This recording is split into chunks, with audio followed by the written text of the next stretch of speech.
नीलकमल बोट दुर्घटनेतल्या मृतांचा आकडा वाढलेला आहे। या बोट दुर्घटनेमध्ये आतापर्यंत 14 जणांचा मृत्यू झालाय। तर 43 वर्षीय हंसाराम भाटिया यांचा मृतदेह सापडलेला आहे। भाऊचा धक्क्याजवळ मृतदेह सापडल्याची माहिती समोर येते आहे। 7 वर्षीय जोहान निसार पठाण अद्यापही बेपत्ता आहे। त्यामुळे आता नीलकमल बोट दुर्घटनेतल्या मृतांचा आकडा वाढलेला आहे। बोट दुर्घटनेमध्ये आतापर्यंत 14 जणांचा मृत्यू झालेला आहे। मनोज कुलकर्णी आमचे प्रतिनिधी फोनलाईनवरून आपल्या सोबत आहेत। मनोज, आता आपण पाहतोय मृतांचा आकडा वाढलेला आहे, काय अधिकची तपशील?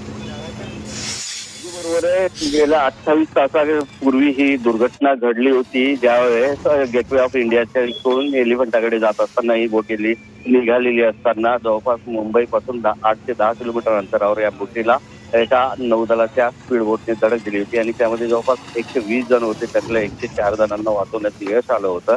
त्यानंतर 12 जणांचा काल मृत्यू झाल्याचं सांगितलं होतं। परत रात्री उशिरा एक जण जे आहे तो 2 जण जे आहेत ते बेपत्ता असल्याची माहिती मिळाली होती। त्यानंतर जी बोट ज्या ठिकाणी ही बोट बुडाली होती त्या ठिकाणी पोलिसांनी आज सर्च केलेला आहे।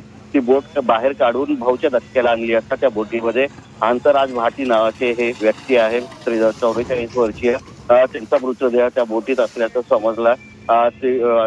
1 ते 1.5 तासापूर्वी ही बोट आहे ती या ठिकाणी भाऊच्या धक्का या ठिकाणी आणण्यात आली होती आणि त्यामध्ये हा मृतदेह सापडलेला आहे। त्यामुळे आता यामध्ये जी संख्या आहे मृतकांची ती 14 झालेली आहे।